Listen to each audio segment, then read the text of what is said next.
Donc une mole de gaz, l'hélium, un cylindre dont les parois sont perméables à la chaleur, donc on appelle aussi diathermane. Initialement, le gaz est plus chaud que le thermostat, on le laisse refroidir à volume constant, donc forcément il va aller à 273 Kelvin, en donnant de la chaleur au thermostat, donc avec un Q reçu négatif. Donc la transformation, c'est un refroidissement à volume constant, un refroidissement isochore. Et on sait que forcément, le système échange Q, reçoit Q, et Q en fait est négatif puisqu'il est effectivement donné au thermostat. On nous donne la température, on nous donne... c'est tout, que la température. Donc la pression, appelons-la P1, et le volume, appelons-le V0. À l'état final, c'est le même volume, la température a diminué, donc la pression a diminué. Donc, il suffit d'écrire la relation des gaz parfaits pour trouver P2, nRT0 sur V0, par rapport à nRT1 sur V0. Donc effectivement, comme la température diminue, la pression diminue. Donc la température varie, la pression varie, il n'y a que le volume qui ne varie pas. Donc c'est isochore et c'est tout. C'est clairement irréversible puisqu'on a un corps chaud au contact d'un thermostat qui est plus froid. Donc on peut préciser refroidissement isochore irréversible. Donc voilà l'état d'équilibre.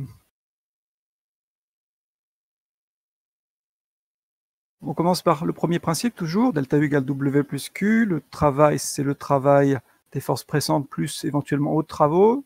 Si on ne précise rien, c'est qu'il n'y a que du travail de force pressante, donc W, c'est l'intégrale de moins P extérieur dV.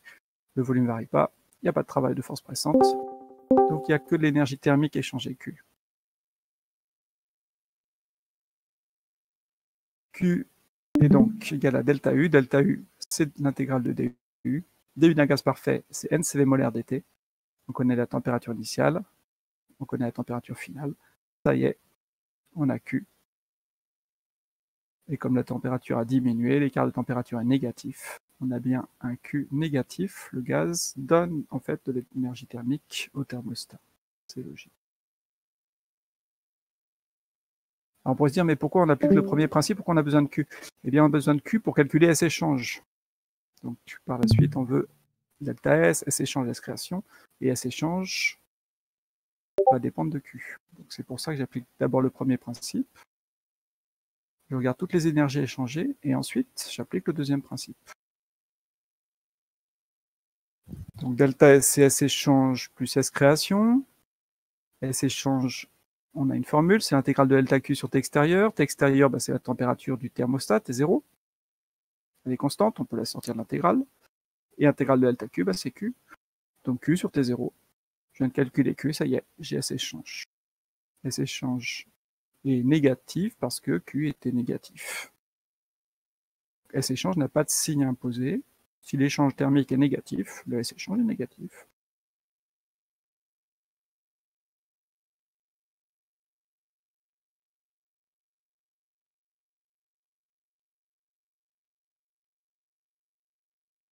Alors ensuite, on va calculer delta S. Donc delta S, je ne peux pas le calculer sur le chemin réel parce que j'ai S création que je ne connais pas. Donc je vais le calculer sur un chemin réversible imaginaire. Alors il y a plusieurs façons, enfin oui, on peut dire qu'il y a plusieurs façons de faire. Hein. Delta S, c'est l'intégrale de ds. Et ds pour un gaz parfait. Alors soit on connaît la formule du gaz parfait, soit on la redémontre rapidement avec la relation, l'identité thermodynamique fondamentale. du, c'est moins pdv plus tds. Donc ds, c'est du plus pdv sur t. du d'un gaz parfait, c'est ncv molaire dt. Ici, ça me donne le premier terme ncv molaire dt sur t, et le deuxième terme pdv sur t, et pdv, on sait le transformer pour un gaz parfait, p égale nRT, donc p sur t, c'est nr sur v. Donc voilà l'origine du deuxième terme. On connaît la température initiale et finale, et le volume initial et final sont les mêmes, donc la deuxième intégrale est nulle, il n'y a que la première, qui vaut ncv molaire, log de T0 moins log de T1, donc log de T0 sur T1. Ça se refroidit, le log est donc négatif, le delta S est négatif. C'est pas un problème. Delta S négatif veut dire le désordre diminue. Un gaz que l'on refroidit, les molécules ralentissent, le désordre diminue. C'est normal d'avoir un delta S négatif.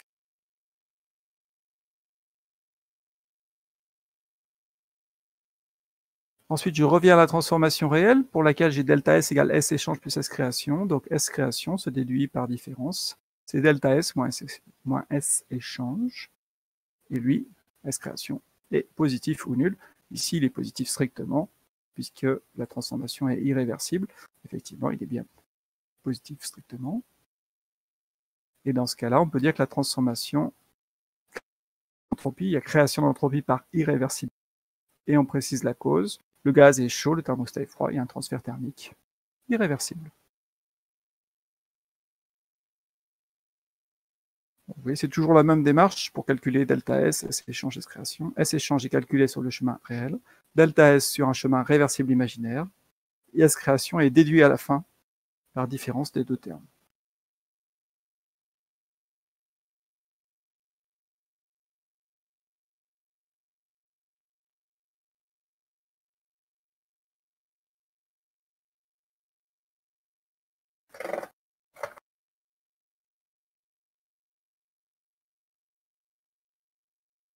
Pas de problème sur cette première partie?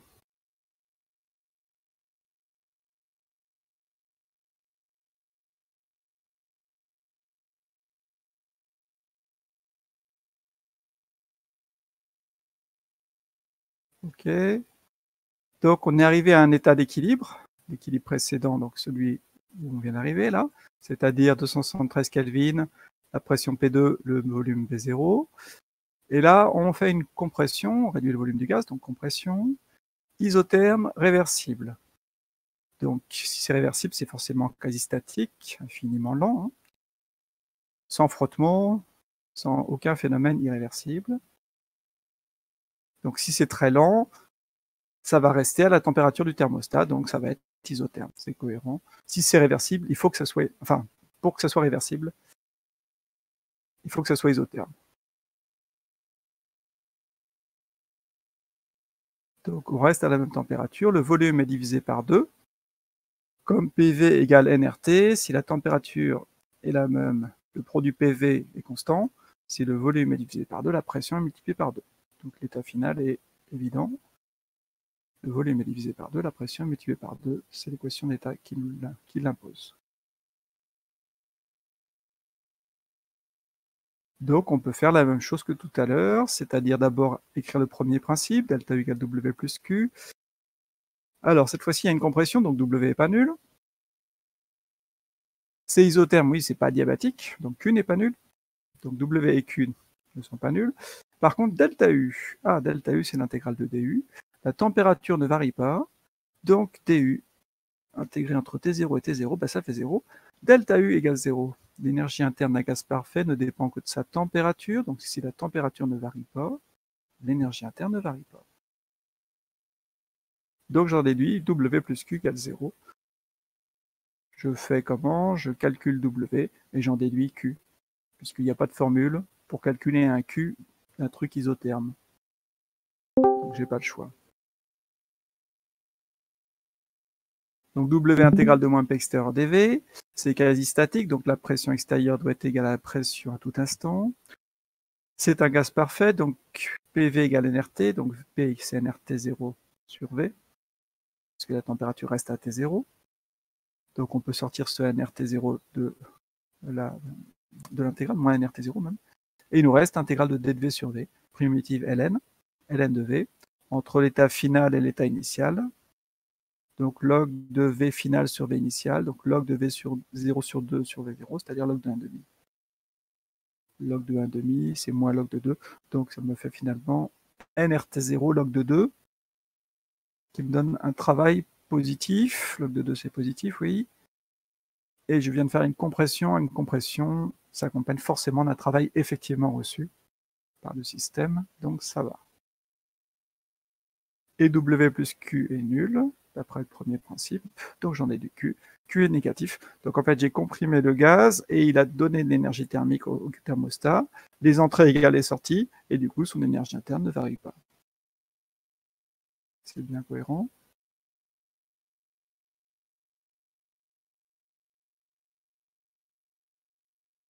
Ensuite, le deuxième principe, delta S égale S échange plus S création, c'est réversible. Donc c'est S échange. Et vu qu'on a une transformation réversible, ah ben ici on n'aura pas besoin d'aller chercher un S création, il est nul. C'est bon. Donc il n'y a que le S échange à calculer en fait. Un S échange, c'est l'intégrale de delta Q sur T extérieur, mais T extérieur, c'est le thermostat à T0, donc T0. Donc Q sur T0. Q, je viens de le calculer. Et voilà, delta S. Il est négatif. Je comprime le gaz de manière isotherme. Donc, je rapproche les molécules. Donc, ça s'ordonne. Le désordre diminue. Le delta S doit être négatif. Des molécules de gaz un peu plus rapprochées, c'est plus ordonné que des molécules de gaz plus dispersées.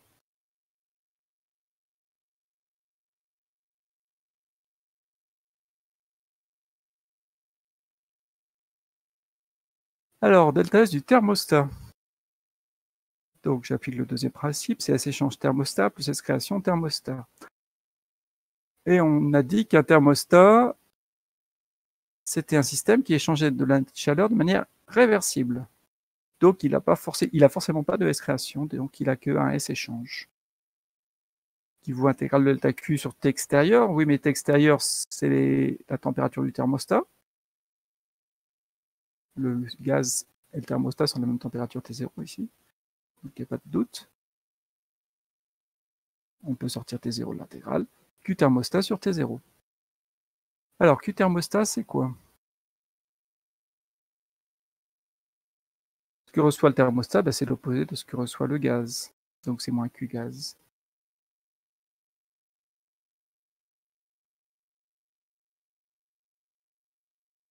Donc, voilà delta S thermostat, moins Q gaz sur T0. Et je regarde. Ah ben, en fait, c'est moins delta S gaz, ça. Donc, si je fais la somme des deux, eh bien, je trouve que ça se compense. Donc, c'est un cas particulier. On a considéré que la transformation était réversible. Alors, l'ensemble, qui constitue un système isolé, évolue de manière réversible. Donc, c'est normal d'avoir un S échange nul, puisqu'il n'y a pas d'échange, un S création nul, puisqu'il n'y a pas d'irréversibilité, donc un delta S de l'ensemble égal à 0. Donc, c'est ce qu'on appelle faire un bilan entropique d'un système plus du milieu extérieur qu'on lui a associé, ici le thermostat, formant globalement un système isolé.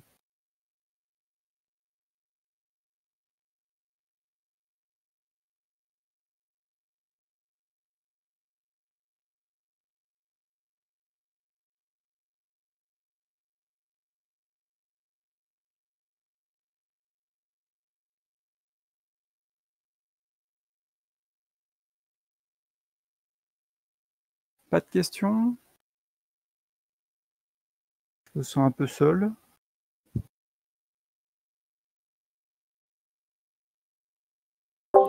Moi, monsieur, je vois pas pourquoi on dit que Q thermostat égale à moins Q gaz. Ou, enfin, je... Ce que reçoit le thermostat, c'est forcément l'opposé de ce que reçoit le gaz. Q gaz, il est négatif, il sort du gaz. Et Q thermostat, c'est de l'énergie thermique qui rentre dans le thermostat, c'est positif. Et c'est la même énergie. Tu n'as que deux systèmes qui échangent la chaleur entre eux. La chaleur reçue par l'un, c'est l'opposé de la chaleur reçue par l'autre. Ah Ouais, oui, oui, du coup, merci. d'accord. Donc ça, cette astuce, on l'utilise souvent. Par exemple, quand on a une pseudo-source de chaleur, hein, on applique le premier principe au fluide de la machine, et puis le premier principe à la pseudo-source de chaleur, et on dit Q reçu par la pseudo-source de chaleur, bah, c'est l'opposé de ce que reçoit le fluide. Donc ça, c'est très important de savoir faire ce genre de choses.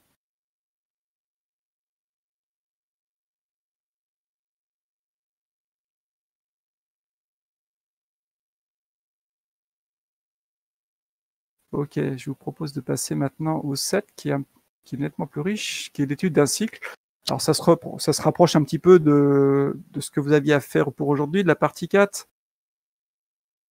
Donc les exercices de thermo, ils se ressemblent beaucoup, hein. Vous allez voir, il y a souvent des cycles à étudier.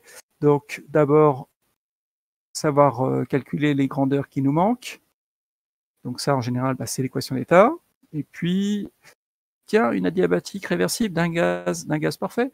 Une adiabatique réversible d'un gaz parfait, relation de Laplace. Donc c'est une combinaison de Laplace et de l'équation d'état des gaz parfaits pour calculer VA, TB, VB, TC. Ensuite, représenté dans le diagramme PV qu'on appelle le diagramme de Clapeyron. Donc ça, on va en discuter, de l'allure des courbes, savoir identifier si le cycle est moteur ou récepteur. Pour chaque transformation, appliquer le premier principe et le deuxième principe. Le premier principe permet de trouver W et Q. Et puis, si ça nous intéresse, on peut utiliser le deuxième principe et puis calculer delta S. Allons-y. Donc d'abord, moi je vous encourage, quand vous avez un cycle, à faire cette rédaction, mettre les différents états, en dessous, mettre les grandeurs qu'on nous donne, et puis on mettre les grandeurs inconnues avec un blanc. Donc on me donne la pression initiale, on me donne la température initiale, on me dit la quantité de matière, on me donne la masse, je crois. Oui, ça, on me donne la masse de gaz et la masse molaire. Donc j'ai petit n. Je prends l'équation d'état. PV égale nRT, V égale nRT sur P, et N, c'est petit m sur grand M. Et donc là-dedans, on connaît tout. Attention à tout mettre en unité correcte. Alors, on peut mettre la masse en grammes, à condition de mettre la masse en grammes. Et grammes sur gramme mol moins 1, ça fait des mols. Donc, c'est pas la peine de convertir. 10 sur 29, c'est très bien. Par contre, attention, température en Kelvin, obligatoire, et pression en Pascal, obligatoire. Or, ici, c'est en bar. Donc, rappelez-vous, 1 bar égale 10 puissance 5 Pascal. Attention, la conversion n'est pas toujours donnée, hein. C'est une conversion classique, 1 bar, 10 puissance 5 Pascal. Et on obtient ici 802 10-4 mètres cubes, c'est-à-dire 0,802 10-3, 0,802 litres. Je le mets en litres parce que ça me parle plus. J'ai quoi? J'ai 10 grammes sur 29, 29 c'est de l'air en fait. J'ai un tiers de mol d'air. Je sais qu'une mol de gaz, ça occupe une vingtaine de litres. Donc si j'en ai un tiers, ça fait 6 litres, un peu plus de 6 litres. Ah oui, mais sous 1 bar, donc sous 10 bars, vu que c'est comprimé 10 fois, le volume est 10 fois plus petit, donc à peu près 6 litres divisé par 10, 0,6 litres, donc 0,8, ça me paraît raisonnable. Donc ça, c'est bien de se rendre compte, si c'est cohérent, il suffit que vous sachiez qu'une mole de gaz à température et pression usuelle, c'est-à-dire 1 bar 20 degrés, occupe environ une vingtaine de litres, un peu plus, ça doit être 24 litres.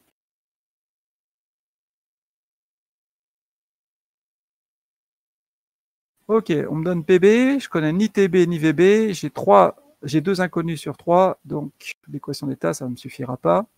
Donc j'ai besoin de quelque chose de supplémentaire pour trouver l'état B. Adiabatique réversible d'un gaz parfait. Je peux donc utiliser la relation de Laplace. Donc la relation de Laplace sous quelle forme? Alors soit PV pesant gamma égale constante, soit je peux l'utiliser avec P et T, puisque j'ai les données pour P et T. Alors, je pense que j'ai dû le faire avec P et T. Voilà, donc soit... Alors moi, je pars toujours de PV exposant gamma égale constante, parce que c'est la seule que je retiens. Je la transforme, V c'est nRT sur P, et du coup j'ai P, puis exposant 1 moins gamma, fois T exposant gamma, fois nR puissance gamma que je balance de l'autre côté, et donc j'en déduis la deuxième relation de Laplace en variable T et P. Donc ça, vous partez de ça et vous la retrouvez. C'est pas la peine d'apprendre ça par cœur. Sinon, vous allez vous tromper dans les 1 moins, les 1 plus.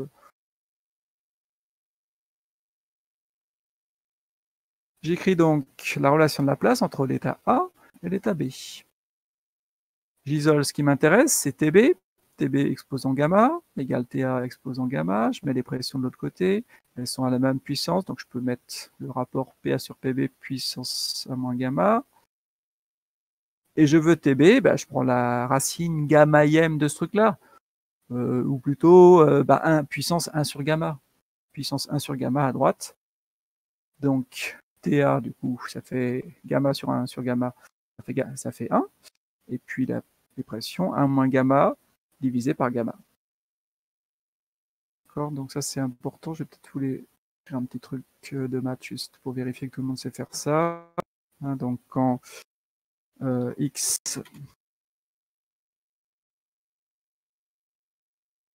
avec une petite puissance du genre donc x exposant a égale y, alors x égale y exposant 1 sur a.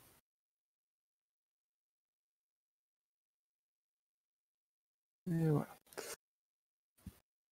Et puis on va rajouter un petit b même. Donc y exposant b. Alors du coup, voilà. Donc x exposant a égale y puis exposant b. Alors x égale y exposant b sur a. Ça va pour tout le monde ça? On n'est pas obligé, on va pas passer par des logs pour faire descendre des puissances, hein, comme je vois parfois. Non, c'est la puissance, puissance 1 sur a, et puis voilà. Ça va tellement plus vite.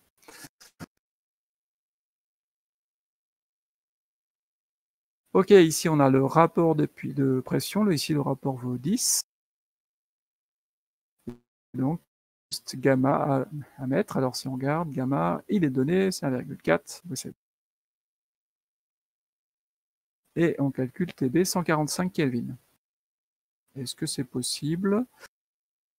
Alors voyons voir. Le volume, la pression chute à facteur 10, donc c'est une détente. Pas une compression, c'est une détente. Lors d'une détente d'un gaz, le gaz se refroidit. De 180, il passe à 145 K. 145 K, c'est bien froid. Hein. Ouais, mais c'est une détente d'un gaz, c'est cohérent. 273, c'est 0 degré. Donc vous retirez à peu près 130, c'est moins 130 degrés quand même, à peu près. Hein.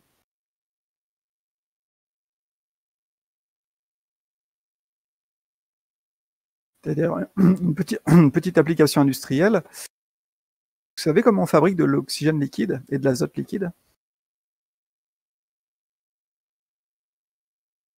Vous prenez de l'air à température et pression usuelle. Vous allez le comprimer d'abord, par exemple pour arriver à 10 bars. Et puis 280 K, voilà, 10 degrés.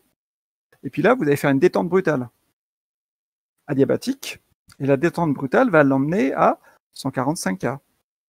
Il va se refroidir énormément. Et de l'air qui se refroidit énormément, qu'est-ce qui se passe?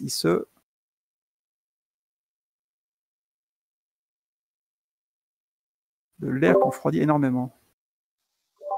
Alors on dit qu'il se liquéfie. La condensation, c'est un gaz qui devient solide. Un gaz qui devient liquide, s'il se liquéfie. Vous obtenez de l'air liquide. Et quand vous avez de l'air liquide qui contient de l'oxygène liquide et de l'azote liquide, du dioxyde liquide et du diazote liquide, vous pouvez les séparer par quelle méthode? De liquide sont séparables par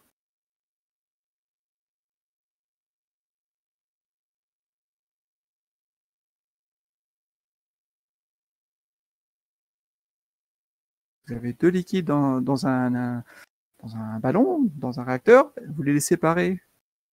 La méthode la plus simple pour séparer deux liquides. La décantation?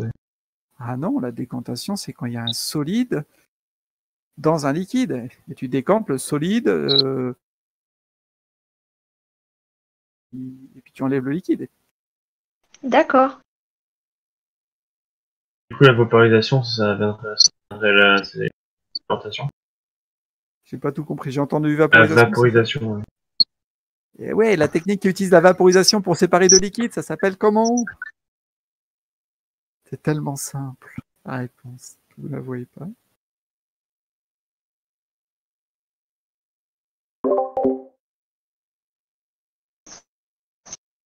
Deux liquides que vous voulez séparer.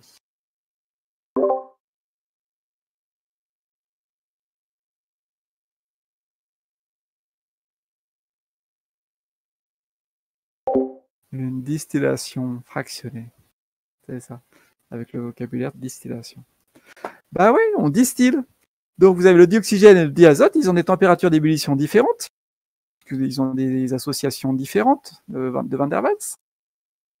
Et donc, vous faites une distillation fractionnée et vous séparez d'un côté le dioxygène et de l'autre côté le diazote. Donc, comment fabriquer du dioxygène liquide et puis du diazote liquide? D'abord, on le comprime, ensuite on le refroidit brutalement et ensuite on le distille. Alors après, on le distille, attention, en restant à basse température, en fait. Parce que si vous remontez trop en température, ils redeviennent gazeux. Enfin, vous allez, c'est-à-dire, vous voulez pas les deux gazeux. Bon, enfin, on va jouer sur la température, la pression. Et à la fin, vous avez du dioxygène liquide sous haute pression, parce que sinon, il redevient gazeux, et du diazote liquide sous haute pression aussi. Vous connaissez sans doute l'entreprise qui fait ça, qui s'appelle tout simplement l'Air Liquide. Entreprise française, leader mondial ou deuxième sur ce segment. Donc, qui utilise des brevets d'un ingénieur français qui a mis ça au point, je crois que c'est fin 19e siècle. Voilà, donc avec l'utilisation de dioxygène liquide à usage médical, à usage dans la métallurgie, etc.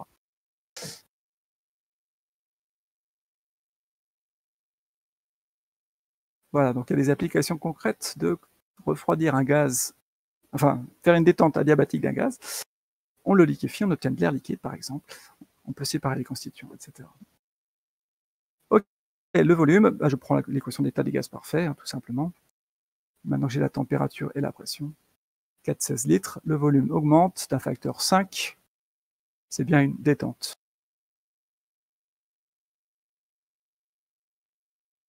J'ai fait le plus dur, puisque ça c'est inisocor, le volume ne varie pas, donc le volume je viens de le calculer. Severa c'est une isotherme, donc la température, je vais reprendre la température A, donc TC je la connais. Je connais TH, je connais VB, je connais donc la pression, avec l'équation d'état des gaz parfaits. Hop, l'équation d'état des gaz parfaits. Je trouve un 93 bar ici. Donc si on regarde, je suis passé de 1 bar à 1,93 bar, la pression est montée, la température est montée à volume constant. Donc à volume constant, la température augmente. Pourquoi? Bah parce que j'apporte de l'énergie thermique. C'est un chauffage ici, c'est un chauffage isocor. Donc si on regarde, B vers C, le système échange de la chaleur avec la source. C'est un chauffage du système par la source. On remonte en température et donc on remonte un peu aussi en pression. C'est un facteur 2 en température, donc à peu près un facteur 2 en pression. Et puis C vers A, on passe de 1,93 bar à 10 bars, c'est donc une compression où le volume chute d'un facteur 5, on va revenir à VA. Donc ici, on peut préciser, ça c'est une détente adiabatique réversible. Ici c'est un chauffage isocor. Et C vers A, c'est une compression isotherme réversible.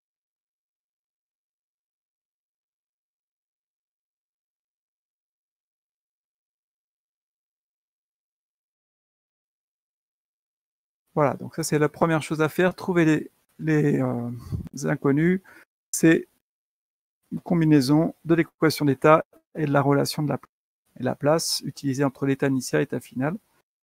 Donc essayez de bien faire attention à ces calculs de puissance, ils ne sont pas très compliqués, mais il faut s'entraîner un petit peu pour ne pas s'y perdre. Hein. Donc comment enlever une puissance? La puissance 1 sur gamma. Il y en avait un dans la partie 4 du DL à faire comme ça. Pour cette partie A, ça va?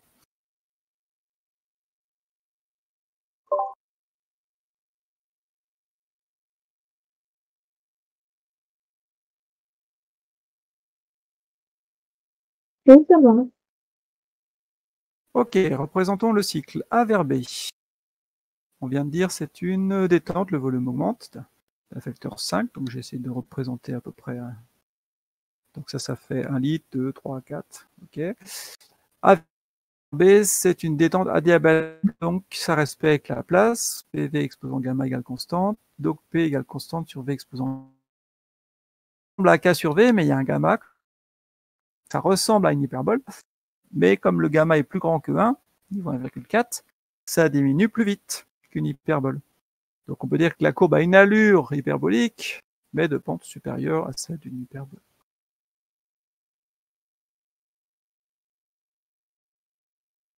Ensuite, B vers C, BVC, c'est une isochore, donc on reste à volume constant, et la pression augmente de 1 à 1,93 bar, donc c'est une verticale, une isochore.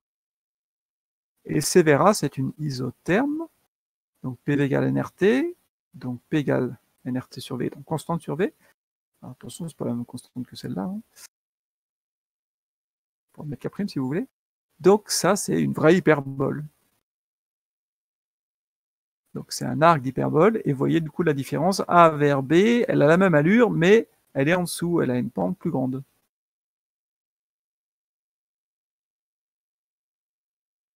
On va dans le sens inverse des aiguilles d'une montre, donc c'est un cycle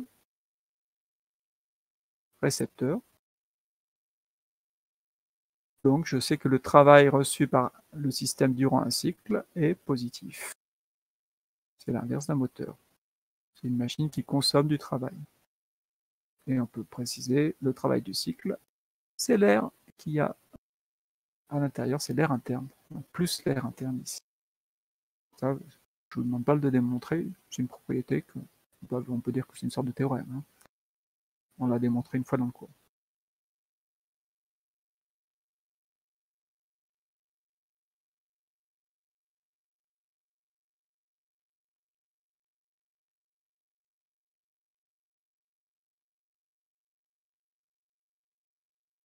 Ok, une fois qu'on s'est représenté le cycle, on peut maintenant faire les calculs pour chaque phase. A vers B. A vers B, on peut préciser, c'est une détente. Donc A vers B, c'est une détente adiabatique réversible. Puis B vers C, c'est un chauffage isochore. Puis C vers A, c'est une compression isotherme.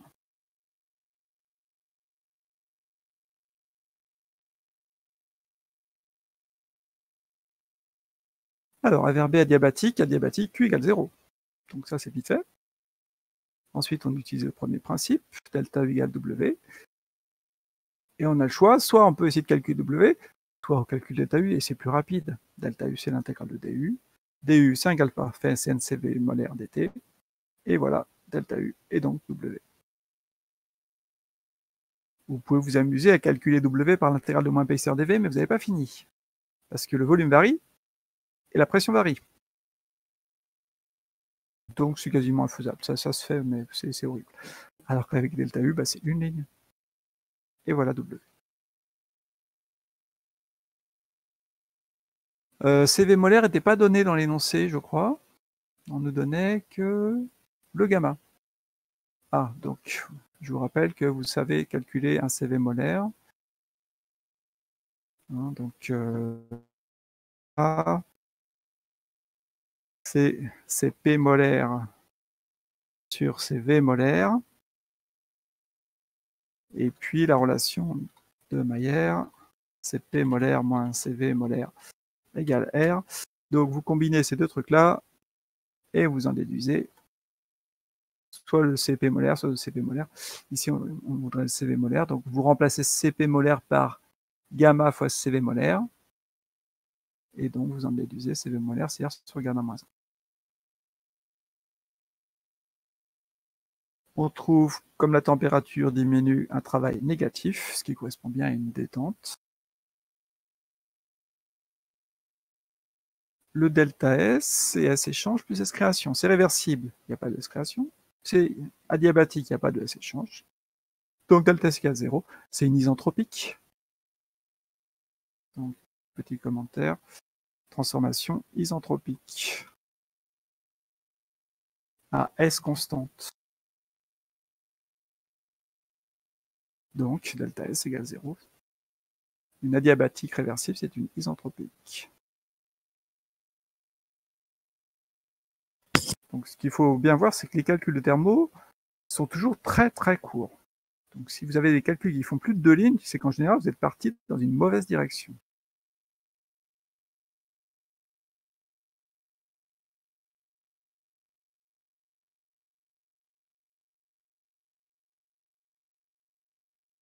Alors ensuite, B vers C. B vers C, c'est un chauffage isochore. On échange thermiquement avec la source. Et comme la source est plus chaude que le gaz, la source donne de l'énergie thermique au gaz. Donc le gaz reçoit Q positif. Ça, c'est sans calcul. Alors allons-y, comment est-ce qu'on va calculer ça? Delta U égale W plus Q. C'est isochore, donc il n'y a pas de travail de force pressante. Intégrale de moins de P extérieur dV. Le volume ne varie pas, dV égale 0. W égale 0. Donc delta U égale Q. Donc Q se calcule avec delta U. On écrit delta U, intégrale de DU. Il suffit de connaître les températures initiales et finales qu'on connaît, T de C et T de B. Et ça y est, on a delta U, donc on a Q. On peut remarquer, si on est un tout petit peu rusé, que ça, c'est l'opposé de ce qu'on vient de calculer ici, NCV molaire TB moins TA, et ici NCV molaire TC moins TB, mais TC c'est TA, donc TA moins TB. Donc c'est l'opposé de celui du dessus. Donc il n'y a pas besoin de refaire l'application numérique. Donc le gaz reçoit effectivement de l'énergie thermique. Le gaz est froid, le thermostat extérieur est chaud. Donc le gaz reçoit de l'énergie thermique, c'est normal. C'est bien chauffage, disons.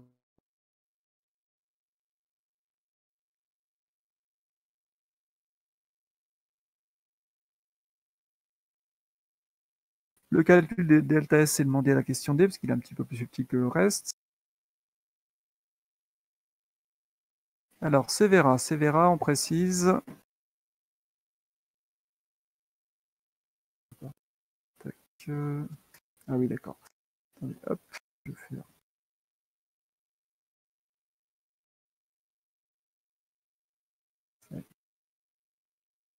Donc, Severa, on a dit que c'était une compression isotherme.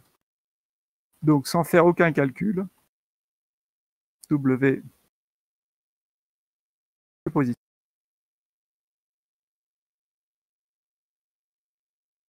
Et isotherme, c'est pas diabatique, donc Q n'est pas nul. Donc, ça, on ne se fait pas avoir avec ça. On écrit le premier principe. On sait calculer delta U. Et comme c'est isotherme, delta U est nul. Donc W plus Q est nul. Il y a un W positif et donc forcément un Q négatif. On calcule W, on en déduit Q. Donc ce calcul de W, on commence à savoir le faire. C'est l'intégrale de moins P extérieur dV. Oui, mais c'est réversible, donc c'est quasi statique. Donc à tout instant, P extérieur doit être égal à P. Donc intégrale de moins P dV. Et c'est un gaz parfait, donc P c'est nRT sur V. Donc nRT sur V. Et c'est isotherme, donc T c'est TA. Donc nRTA sur V. Donc moins nRTA peuvent sortir de l'intégrale. Et il me reste à intégrer dV sur V. Ça c'est bon, je sais le faire, ça fait ln de V. Donc ln de V final moins ln de V initial. Donc ln de V final sur V initial. Alors soit je peux le faire l'application numérique tout de suite, soit éventuellement je peux remplacer en fonction des pressions pour avoir en fonction des données d'énoncé. Non d'ailleurs, parce que c'est pas une donnée d'énoncé pour tout bon. On peut utiliser l'équation d'état pour transformer en fonction des pressions si on veut. Et on trouve un travail positif, c'est un travail de compression, c'est normal. Et l'énergie thermique, elle est négative, elle est effectivement donnée. Donc le gaz reçoit un travail de compression positif et donne de l'énergie thermique au milieu extérieur.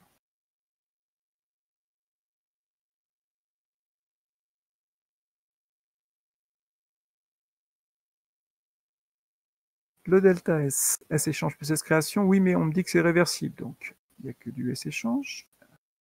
S échange, c'est l'intégrale de delta Q sur T extérieur. Or, c'est réversible à la température TA, donc ça veut dire que l'extérieur doit être nécessairement à la température TA. TA, c'est constant, on peut sortir, donc Q sur T. Q de la transformation sur TA. Je trouve quelque chose de négatif. C'est un gaz qu'on comprime de manière isotherme, donc on rapproche les molécules, mais elles ne sont pas plus agitées, puisque c'est isotherme. Donc c'est plus ordonné. Le delta S doit être négatif. Le désordre diminue. C'est cohérent.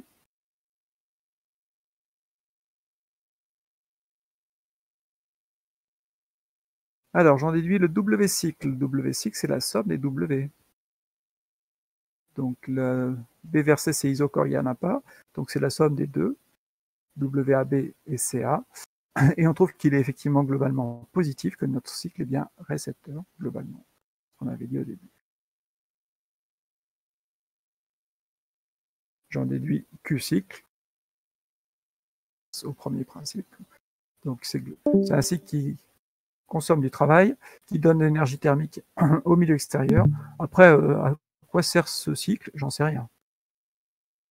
On m'a pas dit comment marchait la machine, donc ça, je ne suis pas capable de vous dire à quoi sert la machine.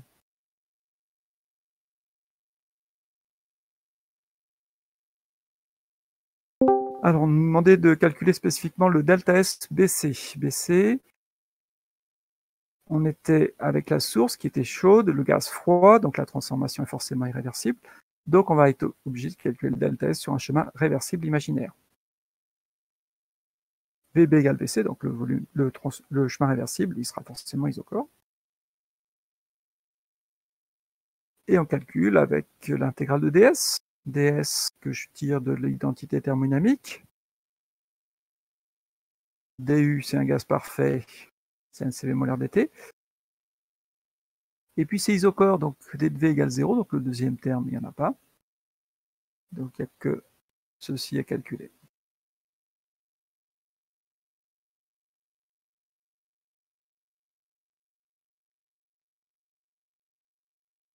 Ensuite, on calcule le S-échange sur la transformation réelle, delta Q sur T extérieur. Le T extérieur, c'est la température du thermostat, TA. Donc c'est Q de la transformation sur TA.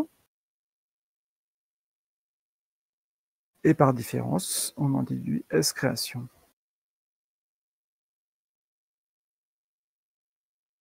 On trouve bien S création positive, ce qui nous montre bien que la transformation est irréversible. Et on précise la cause, c'est un transfert thermique irréversible de la source chaude vers le gaz froid.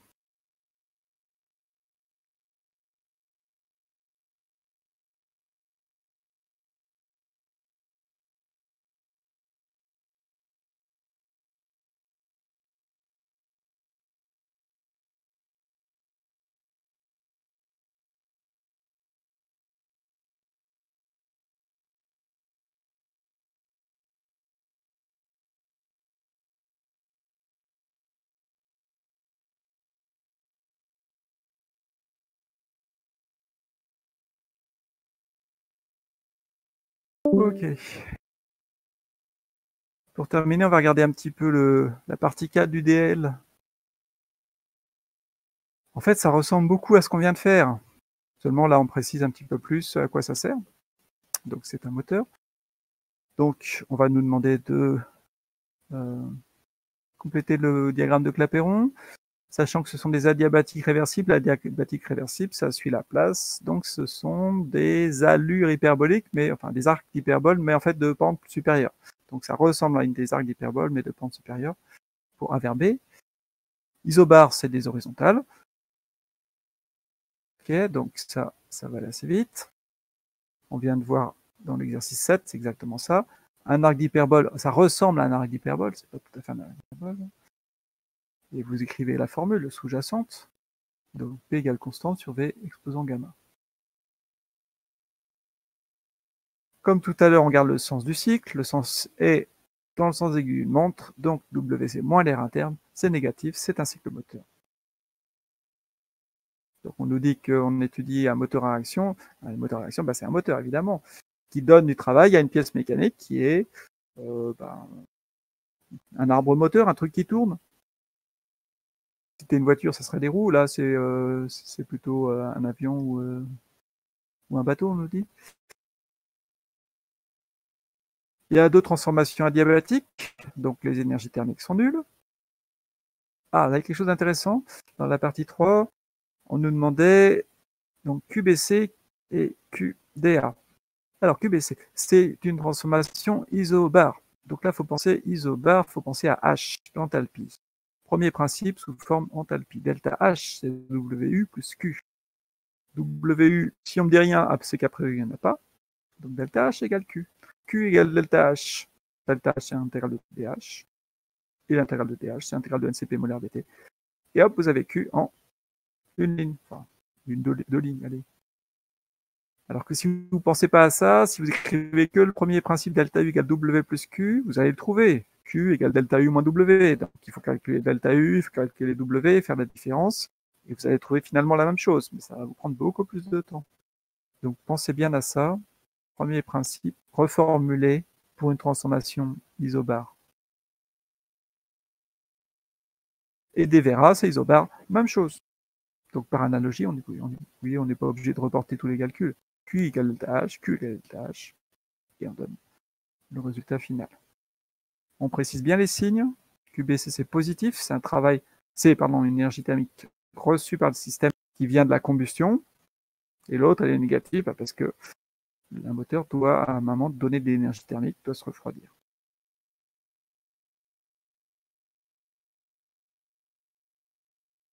Comment calculer W? Alors il y a plusieurs façons de calculer W. Il y a la lente et la rapide. La lente, c'est de dire W6, c'est WAB plus WBC plus WCD plus WDA. Et ça vous fait 4 travaux à calculer.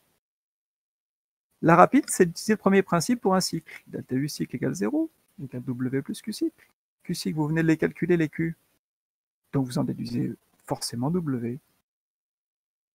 Et ça va beaucoup, beaucoup plus vite. Donc là, c'est une astuce très importante. Si on a calculé toutes les énergies thermiques, on connaît Q cycle. Donc on connaît W cycle.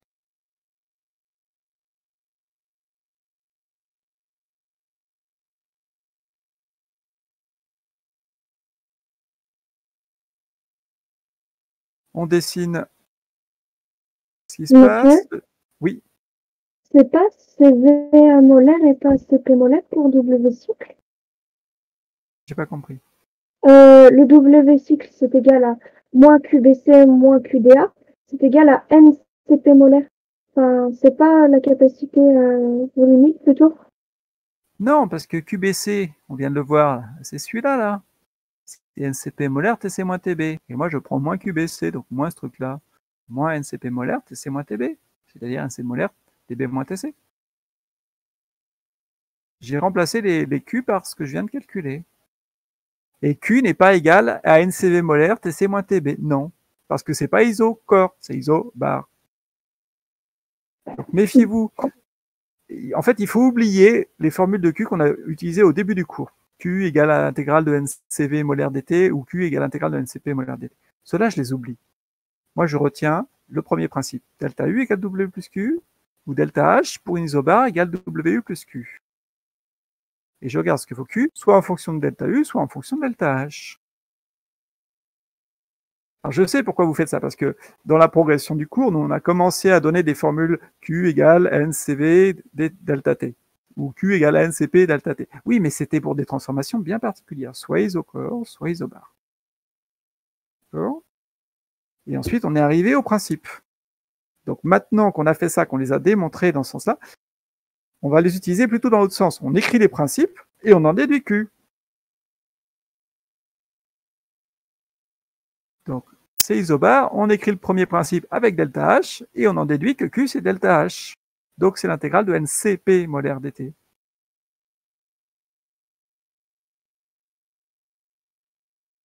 Donc attention, c'est isobar, c'est pas isocore. Donc c'est pas le CV qu'il faut utiliser, c'est le CP. Ça, c'est une erreur effectivement qu'on fait souvent. Il y a plein de formules de Q différentes selon la nature de la transformation. Donc utilisez d'abord le premier principe et vous allez en déduire la bonne formule pour l'énergie thermique.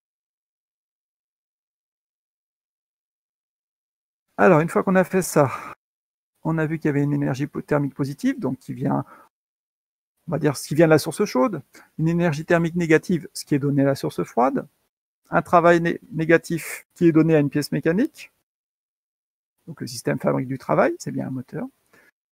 Et une fois qu'on a réussi à faire ce dessin, le rendement, c'est ce qui m'intéresse Ce que je veux maximiser, c'est le W. Alors c'est moins W parce qu'il est négatif. Sur ce que je dépense, il faut chauffer. Donc l'énergie qui vient de la source chaude, il faut bien la provoquer, donc c'est QBC. Et ensuite, c'est le calcul classique. Moins W, c'est moins QBC plus moins QDA, donc ça fait finalement QBC plus QDA, ça fait 1 plus quelque chose. Vous faites le rapport des températures, et moi je le mets tout de suite sur la forme 1 moins quelque chose, parce que je sais que le rendement est plus petit que 1. Plutôt sous la forme 1 moins quelque chose. Il me reste à calculer ce quelque chose. Il y a 2 adiabatiques réversibles, donc c'est Laplace. Donc formule de Laplace, entre A et B, entre C et D. Ensuite, on fait un rapport. Donc ici, la formule 1, j'ai fait le rapport TA sur TB. La formule 2, j'ai fait le rapport TD sur TC. Et on s'aperçoit que c'est le même rapport, que j'appelle K, simplifié. Et puis là, le dernier calcul est un petit peu plus subtil. Bon, il n'est pas très compliqué, mais il faut bien s'y prendre. Donc certains m'ont appelé au secours. Donc, TD, c'est KTC, TA, c'est KTB, et on s'aperçoit que TC moins TB s'en va, et ça fait 1 moins K, où K, c'est ce rapport P2 sur P1 exposant 1 moins gamma sur gamma. Donc ça, c'était le calcul un petit peu plus délicat à la fin. Et on trouvait 58%, donc 0,58, qui est pas mal, sauf que le rendement réel est plutôt de la moitié, donc plutôt de 30%, ce qui est l'ordre de grandeur d'un moteur à connaître.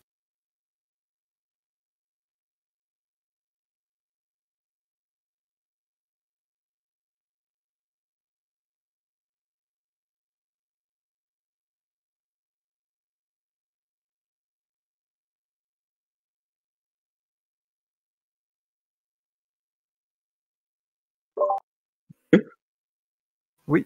Il faut donner R réversible, pardon.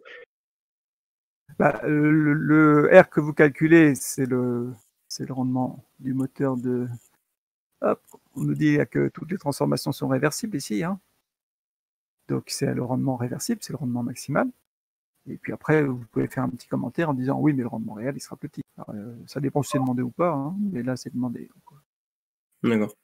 Après, c'est toujours apprécié ce genre de remarques.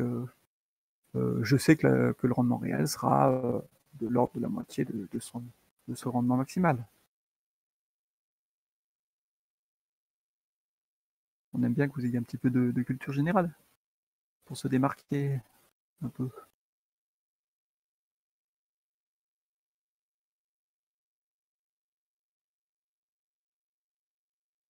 Voilà, je vous laisse mettre tout ça. Vous avez encore une partie de DL de thermo pour la semaine prochaine, hein, donc ça doit être la partie 3 et puis le congélateur.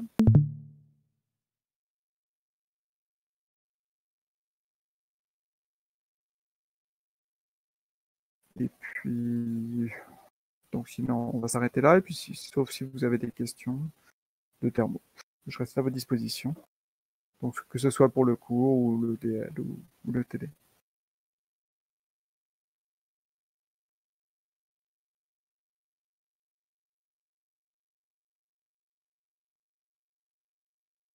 Et si vous m'avez pas encore envoyé votre adresse postale, merci de me le faire si vous voulez que votre copie arrive vite.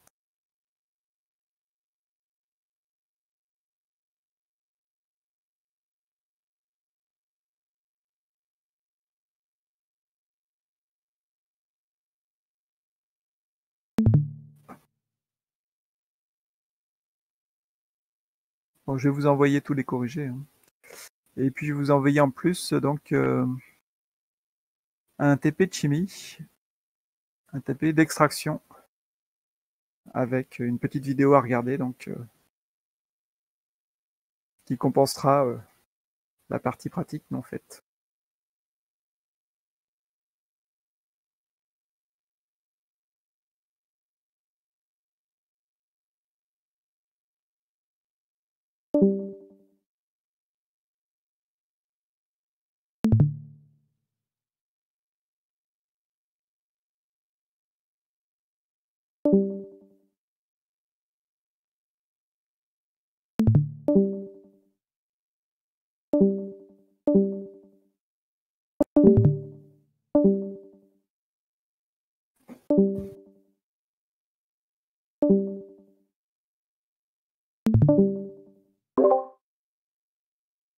Au revoir.